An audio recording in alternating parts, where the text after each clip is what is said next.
Ahora vamos a proceder a calcular la fuerza sísmica sobre el desarrollo de un ejemplo muy simple. Para lo cual, lo primero que vamos a hacer es definir el esquema estructural, que es parte de la tarea que hay que realizar, donde quedan determinados los planos resistentes vertical con su designación de encadenados horizontales y encadenados verticales, en función de la selección de los muros, teniendo en cuenta sus características dimensionales. ¿Cómo vamos a resolver el plano superior, el plano resistente superior, que va a ser a través de una losa de viguetas, y cómo se arma el alero, que va a ser en hormigón, una losa de hormigón macizo? Acá tenemos el corte. En el corte podemos ver cómo es el desarrollo constructivo, ¿cierto?, de la propuesta. Vamos a resolver las fundaciones con una plantilla de hormigón. En esa plantilla de hormigón está alojado el encadenado horizontal inferior a la altura de la losa y con las viguetas metidas dentro del encadenado horizontal superior. Y la altura del panel de mampostería sismo resistente va a estar dado por la distancia que existe entre el eje del encadenado superior y el eje del encadenado inferior. Ese es el valor de referencia de la altura con el cual vamos a hacer las verificaciones dimensionales de nuestros paneles.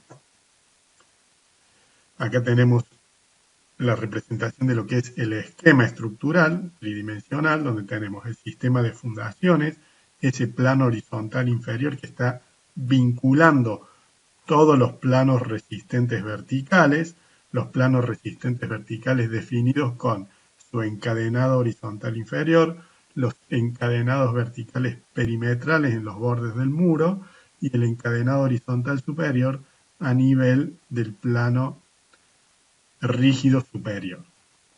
Ese plano rígido superior que va a estar resuelto con esta losa de viguetas. Y acá vemos cómo se resuelve el alero, donde tenemos una viga que está trabajando a flexotorsión, porque ese voladizo lo que está generando es una torsión sobre esa viga y la carga está generando una flexión sobre la misma. Estas que son vigas que están tomando, ¿no es cierto?, la carga que la losa le transfiere a las mismas. Y acá tenemos una pequeña viga de dintel que va a ser la encargada de tomar el parapeto que constituye el borde para alojar la carga superior. Entonces, de esta manera tenemos acá la representación de lo que sería el esquema estructural completo.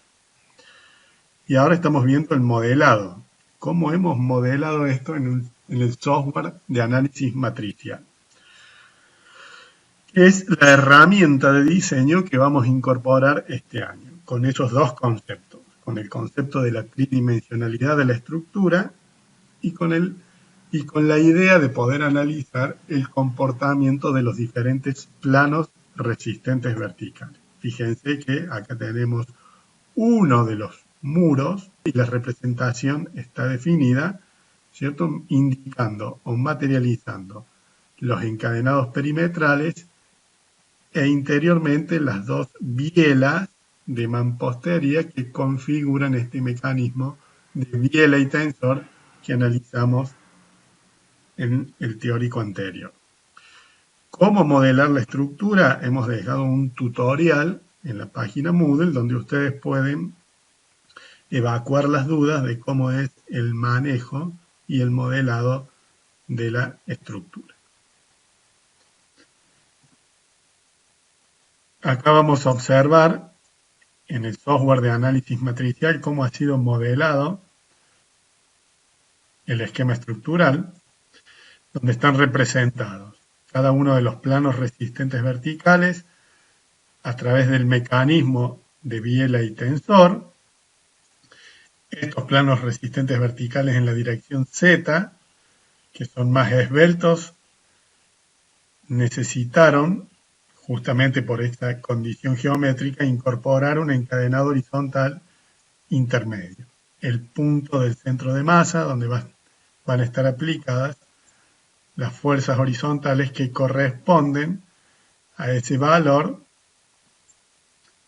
¿cierto? Que incorporamos, que calculamos con la planilla del B sub 0. Este es el modelado del esquema estructural que determinamos en función de nuestra propuesta de resolución de la estructura.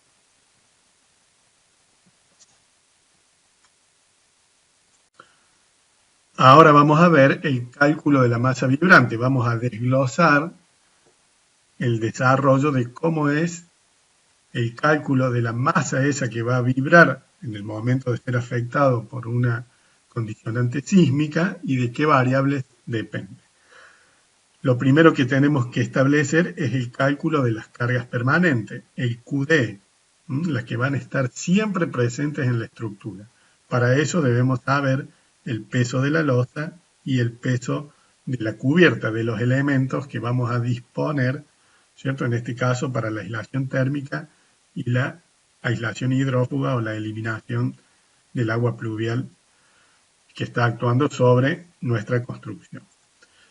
Lo primero que vamos a ver es elegir en función de la luz, ¿sí?, y del momento que se está generando el tipo de bovedillas o de ladrillo de techo con el que vamos a trabajar. En este caso es un ladrillo de 17 centímetros de alto con una capa de compresión de hormigón de 5 centímetros y que tiene un peso por metro cuadrado de 328 kilos por metro cuadrado.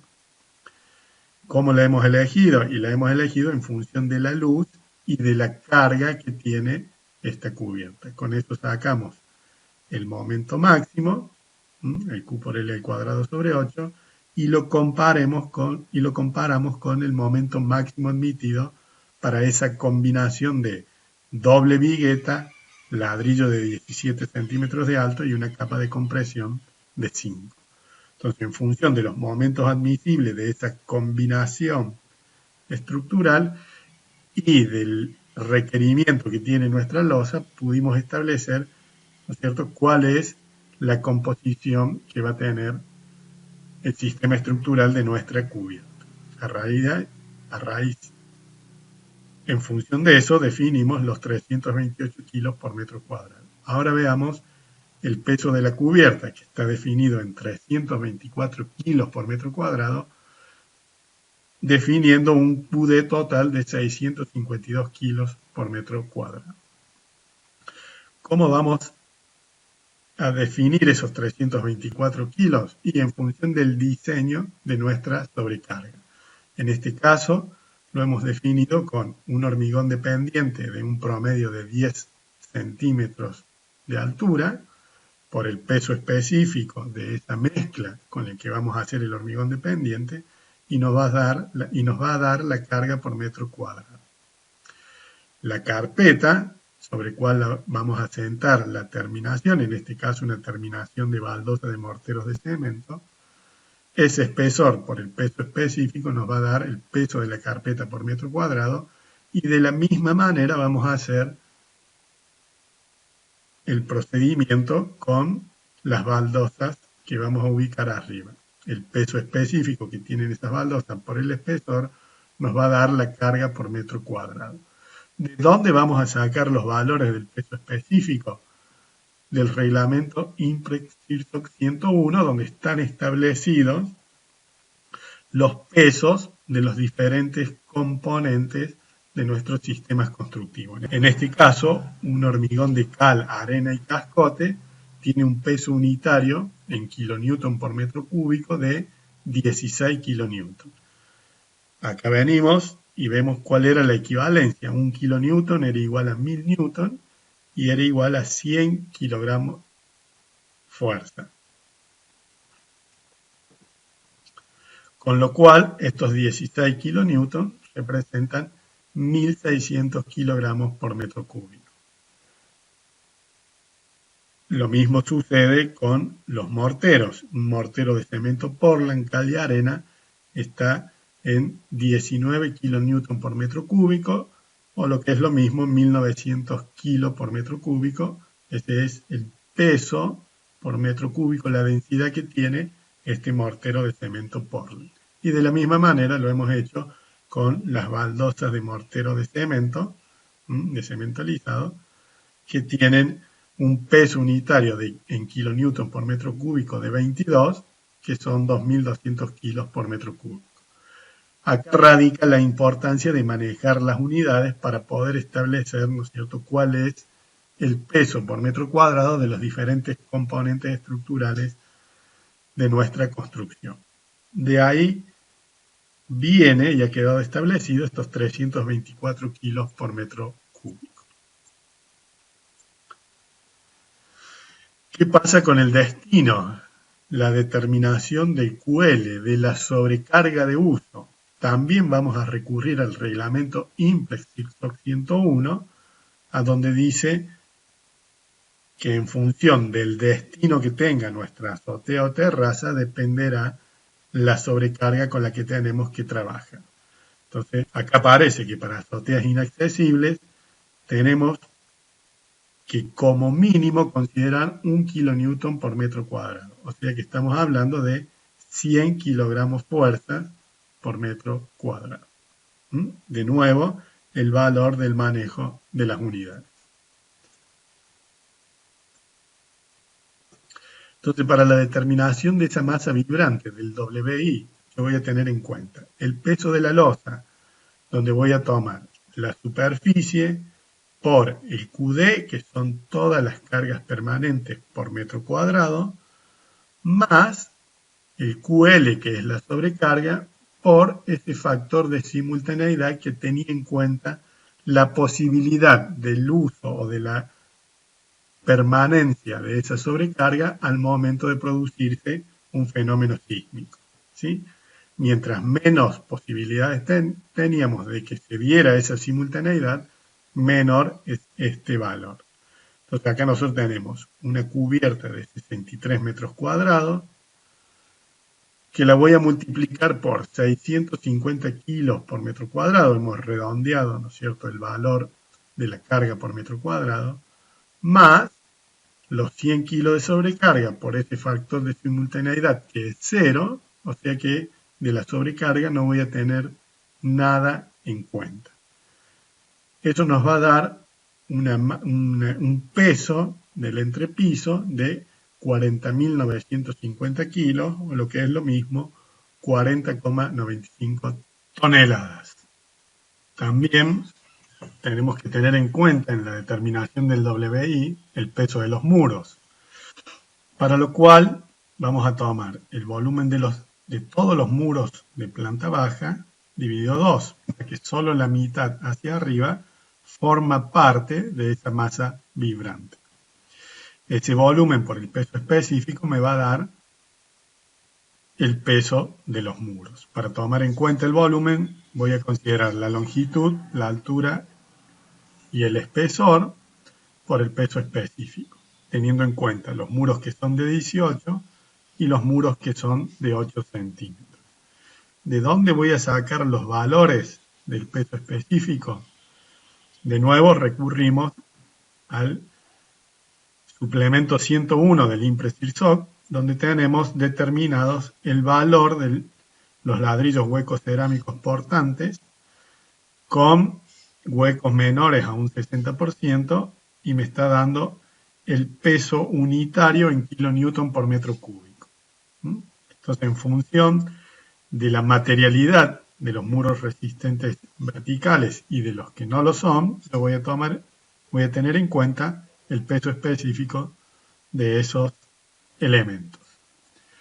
Finalmente tengo el peso de la losa, 40,95 toneladas, el peso de los muros, de la mitad de los muros, ¿no es cierto?, de la mitad hacia arriba, y voy a obtener esa masa vibrante, el WI, de 51,02 toneladas.